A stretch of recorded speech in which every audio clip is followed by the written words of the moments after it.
Could the future of cocktail bars actually be in the suburbs? Well, that is a fascinating question and one that is very personal to me. I actually got interviewed for an article that went up on VinePair by Rich Manning about cocktail bars in the suburbs. For those of you who do not know, I am one of those people who own a cocktail bar in the suburbs.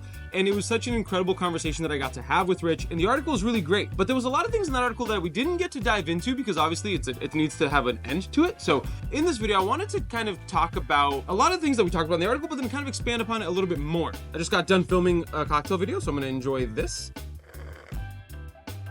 while I chat to you about this. So for those of you who do not know, I own a bar and restaurant in Marlborough, Massachusetts called Ember and Alma Cocktail Bar. We are located about 35 minutes outside of the city of Boston, though the timing really depends on traffic. So sometimes it could be an hour and a half, sometimes it could be 35 minutes. But we are out in the suburbs. A lot of folks who live in this community, some of them do work in the city or work for some of the other big companies here in like the Metro Boston area. Really, I think that there are three main points that I do think can point us to why craft cocktail bars are now able to actually thrive in the suburbs and do not need to be in the city exclusively. So for a very long time, major cities had it was where you found craft cocktails. You didn't really find them, and I'm talking about like impeccably made, really like thoughtful, creative cocktails. Usually you would only find those in major cities. I'm talking about New York City, LA, Chicago, Boston, Washington DC. And for a very long time, that was kind of the case. You wouldn't really find craft cocktail bars out in the suburbs. I mean, suburbs were reserved for,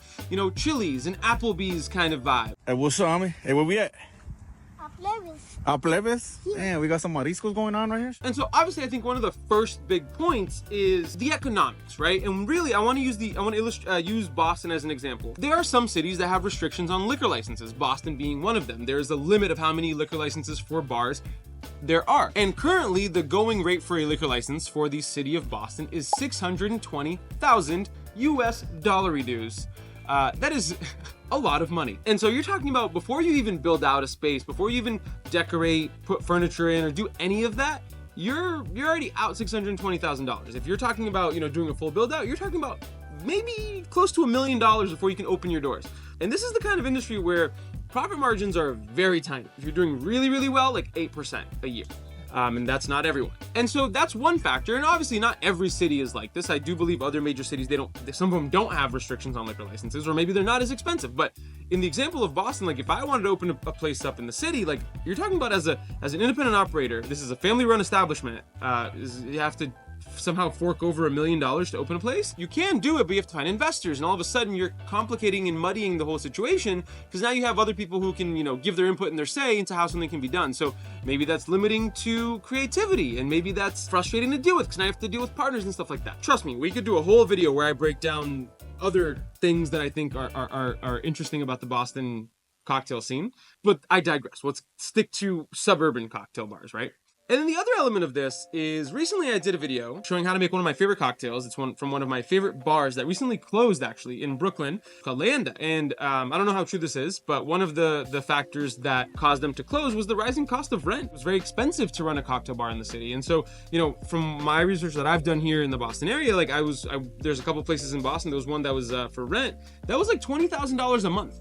So that's a lot of money. That's a lot of overhead. When you're talking about in a landscape where the cost of goods are rising like crazy between fruits, vegetables, food, things like that, and on top of that, having to pay staff, and then talking about your rent being $20,000 a month, that's really difficult. From the one perspective, the economics of it makes sense to open up a cocktail bar in the suburbs because it's cheaper. In my instance here, there's no limits on liquor licenses, so we just have to pay the yearly fee, which is, it's not $620,000, I'll tell you that. If you're already talking about the expenses basically limiting creativity, right? Because if you're gonna open up a spot, you have to make sure it makes money.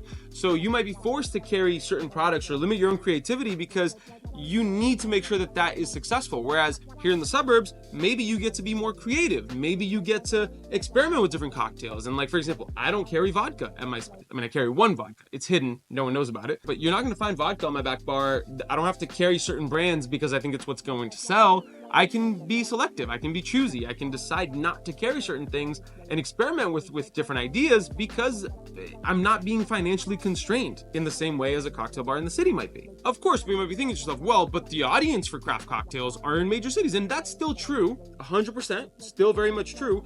But something happened during COVID, and at least here in suburban Boston, that I think is important, and maybe I do believe that this has happened in other major cities, because the cost of living is going through the roof, everywhere. I believe, if I'm not mistaken, the cost of a 1-bedroom apartment in Boston is like starting at like $3,200 a month. Like, it's a lot of money. For you to be having a 1-bedroom in a city. One of the things that we have seen is the post-COVID shift. There was a couple of big things that happened in COVID that I think is important to highlight why I think it's possible for craft cocktail bars to now exist in the suburbs. The suburbs have always been a commuter community where people would kind of drive into the city and, work in the city but then come home. But now that people are spending more time at home, working from home or working hybridly, we saw this firsthand where a lot of folks were like, why am I paying this crazy rent for an apartment that's not mine in the city when I can buy a home in the suburbs and have a little bit more comfort, a little bit more space? And so a lot of the folks that would be that craft cocktail audience have actually moved out to the suburbs looking for a more, fulfilling life. Not that it wasn't fulfilling in the city, but they wanted maybe to start a family or to have a little bit more land, a little bit more space. And so we saw it firsthand right around like 2021, 2022, when interest rates were super low, that people started moving out to the suburbs and are really, we saw a shift in our clientele here. And so I don't think that there's that divide any longer of the people, like the audience or the clientele for a craft cocktail bar only in the cities. I think that people who live in the suburbs want something good too. And I also think that with the proliferation of the internet and social media and people making content and teaching people how to make cocktails and getting people interested in that, I think that there's never been a lower barrier of entry to starting a bar. So before, if you lived in the suburbs, you could argue, oh, but there's, no one cares about any of this stuff. They don't know about any of this stuff. And I don't even know where I would start. I don't know, like, I've never been trained to do so. But now, if you, let's pretend you're in suburban Indiana and you want to open up a cocktail bar, like, you can just look up online, like, great recipes, and you can teach yourself how to do all of this and craft and cultivate a community and create a craft cocktail bar, which used to not be the case, because before social media and the internet, this kind of stuff was like you'd have to know someone or be trained by someone or get really good cocktail books, which they were, but it's never been easier to be able to get this information because of the internet. I have an entire video, a master class on cocktail making. It's basically like over an hour of the training that I give my bartenders. Some things I need to update, but it's still, I've made that entire video. And it's doing pretty well. And people seem to watch it and really enjoy it. And there are people teaching. I'm not saying, oh, look at me. I'm saying there's a lot of people teaching on the internet. Let's recap. We're talking about expenses, and financial side makes it very hard to open up a bar in the city. And there are great bars closing. The post-COVID shift, so many folks moved out of the major cities looking for a more affordable life. And so that means that maybe they were accustomed to getting craft cocktails like near their home, and now they live in the suburbs and they kind of are looking for that. The ease of access to information on the internet. It's another one that makes it even possible. But the other one that's really fun is about the education of the folks who maybe are from the suburbs who are not really well versed in craft cocktails. And if you open a craft cocktail bar in the suburbs, you get to be one of those people who shift their mindset and help mold them into craft cocktail connoisseurs, if you will. I have people visiting my bar, almost every single day because they follow me on social media. They live in the suburbs, but they want that kind of, service and attention and a really great cocktail, because most places don't do that. Because then they can bring their friends and bring their family, and all of a sudden you're starting to cultivate this community of people who actually give a shit about what they're drinking. In the suburbs, you have the room to grow and experiment. And at the end of the day, whether a bar is in the suburbs or in the city, you're still providing hospitality, you're still taking care of people, and that's what's really important. Yes, making craft cocktails is great. You can really elevate and be differential.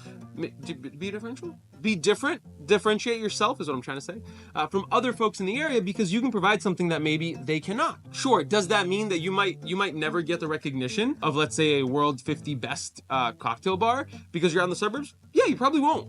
But that doesn't mean that you can't be successful. And I guess this kind of turned into a promo for more people opening cocktail bars in the suburbs, but I want more people to do that. I think that there's a lot of really great things that can be had with creativity, and regardless of where you are. And maybe it's selfish of me because I want a little bit of validation for my choices in life of opening a craft cocktail bar in the suburbs, but still, I think it's possible. It's a topic that I'm really passionate about. Go read that article by Rich. He's an incredible spirits author and writer, and I hope you enjoyed this. And if you actually want to know more about my bar, I did this whole video a little over a year ago. This is a little bit before the rebrand, where I talk about the history of why I opened my cocktail bar in the suburbs. But that's kind of it for today. Well, cheers.